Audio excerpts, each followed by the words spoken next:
yo voy a empezar con esta ronda de pláticas y la idea, o bueno, lo que yo les voy a presentar es un ejemplo de las aplicaciones que han tenido los modelos.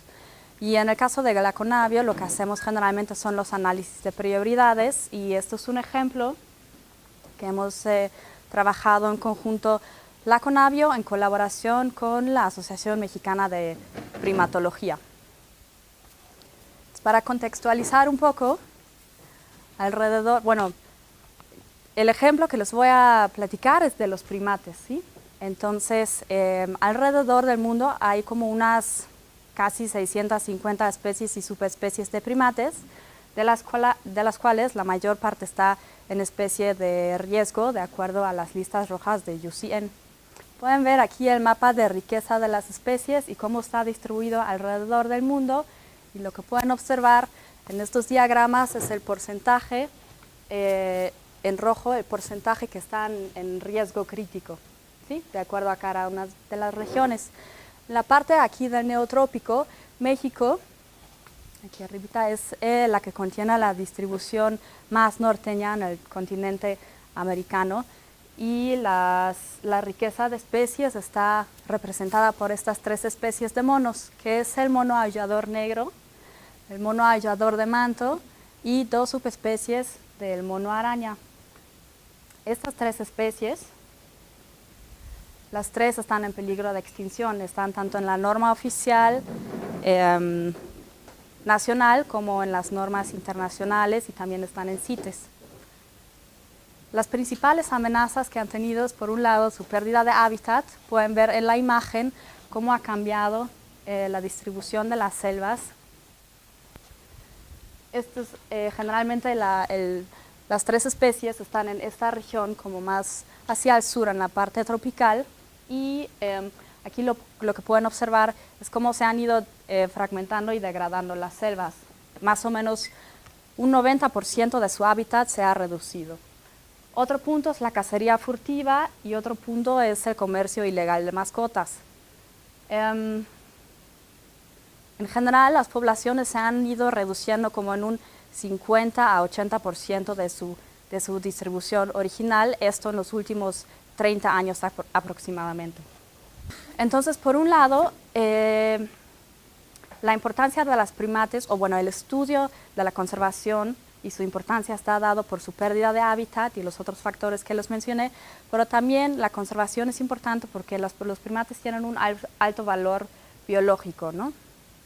Entonces son dispersores de semillas, y esto repercute directamente en la estructura y el funcionamiento de los ecosistemas, en particular de las selvas tropicales.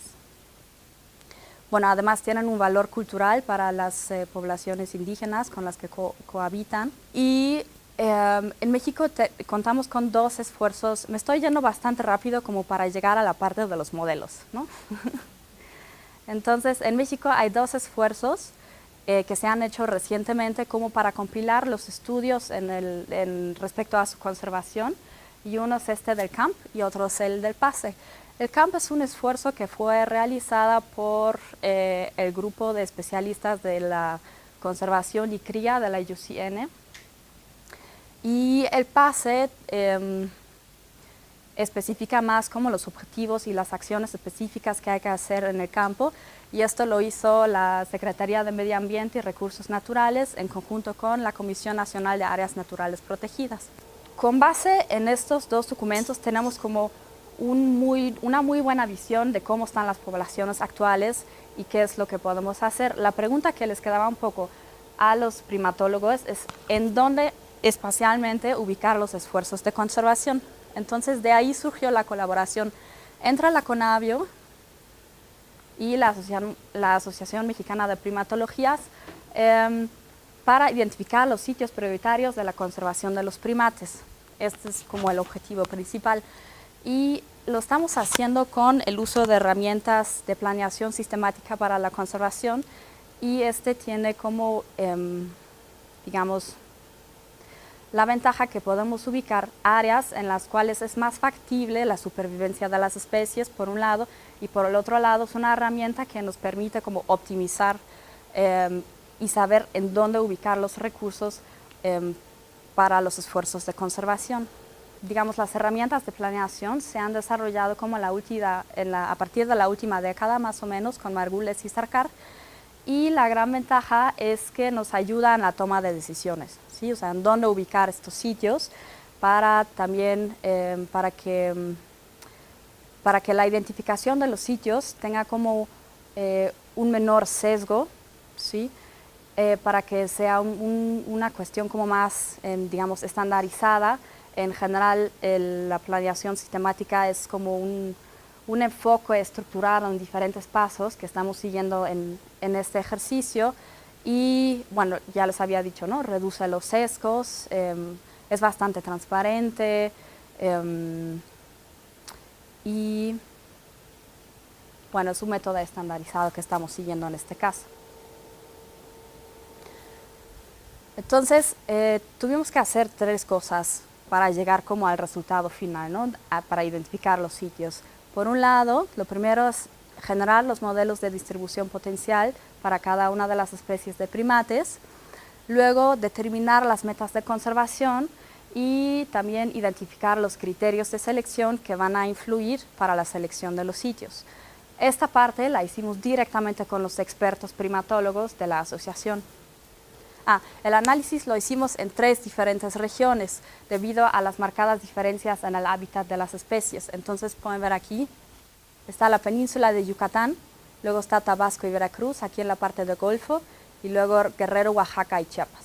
Esas son las 3 regiones en las cuales hicimos el estudio, hicimos el análisis para cada una de estas 3 regiones, ¿no? Y entonces me voy a detener un poco más aquí, que es la generación de modelos. Fue todo un proceso, como durante un año más o menos. En el primer taller que se tuvo con los primatólogos, perdón, lo primero que hicimos entonces fue validar y depurar las 2 bases. Y teníamos 2 diferentes bases, unas del CAMP y otras del SNIP. Los datos del SNIP son del Sistema Nacional de Información de Biodiversidad que tenemos en la CONABIO. Y bueno, entonces se generaron en una primera corrida, digamos, los modelos, y aquí están los que hicieron los modelos, bueno, los que estuvieron directamente involucrados, ¿no? Jesús y Edith. Si me equivoco, ustedes me avisan, pero a ver si lo puedo reconstruir, ¿no? Entonces, en la primera corrida se hicieron los 2 modelos, uno con las bases solamente del CAMP y la otra con las bases del CAMP y del SNIP. Y se veía que se tenían que depurar las bases, sobre todo las bases del SNIP, ¿sí? Entonces se tomaron en cuenta diferentes criterios. Se eliminaron todos aquellos registros con una fecha de registro a partir de 1970. Todos los registros de 1970 se tomaron en cuenta para el modelo y todos los que estaban abajo de esa fecha se desecharon, ¿no? Los registros que para la misma localidad tuvieran 2 puntos, ¿no? Entonces se tomó solo en cuenta un registro para una localidad. Se vieron que estuvieran bien referenciadas y que no tuviera como errores taxonómicos. Y para llegar a esa pregunta de por qué se eliminaron los de 1970, voy a llegar a esta parte. Estos son los 2 bichos. Este es Ateles palliata, Alouatta palliata, y este es Alouatta pigra. En realidad se parecen muchísimo, ¿no? Aquí en realidad ese es el mono de manto, entonces aquí en la parte de atrás es como más clarita, pero es muy difícil distinguirlos. Los primatólogos dijeron que podía haber una zona de simpatría que estaba sobreestimada porque no se estaba diferenciando muy bien al bicho, ¿sí? Entonces al final los puntos que quedaron son estos que están aquí. Esos son los puntos que se metieron para generar al modelo y esos son los puntos del CAMP y del SNIP. Al final, de acuerdo a la validación de los expertos, se tomaron en cuenta únicamente, o bueno, más bien, se generaron los modelos únicamente con los datos del CAMP y del SNIP, con las 2 bases, y se desecharon los modelos que fueron tomadas con la base del CAMP. Bueno. Otra cosa que podemos ver aquí es, bueno, no se ve muy bien, pero esta es la zona de simpatría entre los 2 bichos. Y lo que dijeron los expertos tras la primera bueno, tras mostrarles los primeros resultados, es que esa zona de simpatría estaba sobreestimada. Entonces había que encontrar un mecanismo mediante el cual se podía como reducir esa zona de simpatría. Y lo que nosotros usamos, o bueno, lo que se encontró que se ajustaba como bastante bien, era el mapa de subcuencas y el mapa de ecorregiones a nivel 4 en esta zona. Entonces se recortaron los modelos para estas dos especies. Y finalmente quedaron como está. Otra cosa que quiero enfatizar aquí es que aquí, bueno, no se ve, pero en esta parte hay un río, entonces esa es una barrera geográfica que no se podía modelar de ninguna manera, porque las condiciones ambientales de un lado del río y del otro lado del río pues eran prácticamente iguales. Por eso otra vez tuvimos que recurrir a recortar manualmente los mapas. Esos son nuestros datos de entrada para hacer un análisis de identificación. Las metas de conservación se establecieron de acuerdo, bueno, metas de conservación se refiere al área de su distribución potencial que se quiere conservar. Entonces los expertos determinaron esta área en valor, respecto al valor que el bicho se podía mover, ¿sí? Y de acuerdo a la disponibilidad de hábitat que había en cada uno de los lugares. Entonces quedó entre el 25 y el 30% para cada una de las regiones, para cada uno de las 3 especies de monos. Y los criterios de selección, tuvimos otro taller con los expertos para que ellos nos dijeran cuáles ellos consideraban que eran los mejores criterios. Entonces los que quedaron son estos: la vegetación primaria, secundaria, arbórea, y para la vegetación, para cada una de las 3 regiones, otra vez los expertos dijeron, pero es que en Veracruz y Tabasco es muy diferente a lo que hay en la península, como hay en Guerrero y Oaxaca y Chiapas. Entonces, por región decidieron cuáles eran los tipos de vegetación que se debían de considerar para hacer los análisis. Entonces, por ejemplo, en Guerrero y Oaxaca y Chiapas se consideraron los bosques mesófilos, mientras que en la península no, porque además no hay, ¿no? El índice MEXBio, que es como un índice de impacto antropogénico que considera el cambio de uso del suelo, la infraestructura, la fragmentación y el cambio climático. Ese también se tomó en cuenta para las 3 regiones. Y lo que sí difirió es que los expertos de Guerrero, Oaxaca, Chiapas dijeron, nosotros queremos considerar, además de estas 2 variables que se usaron para todos los análisis, los sitios prioritarios terrestres. Y esto es un ejercicio que salió como parte de los análisis de vacíos y omisiones de la biodiversidad, que es un estudio que se hizo, entre el 2005 2006 y que se publicó en el Capital Natural de México en el 2007. Es un trabajo enorme que no voy a detallar más porque pues no hay tiempo, pero si tienen interés también les podemos platicar después, ¿no? Y en Veracruz y Tabasco se tomaron en cuenta los registros puntuales de las especies, ¿no? O sea, dónde se habían ubicado los bichos.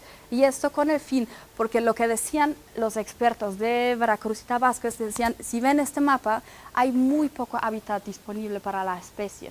Entonces, con esta escala a que está este mapa, en los puntos donde hay registro de la especie no va a haber hábitat, entonces esos no van a salir, pero para que forzosamente salgan, pongamos los registros, hagamos un buffer de 2 kilómetros alrededor y esos los metemos como otra capa adicional para que el programa pudiera seleccionar también sobre esa capa los sitios prioritarios.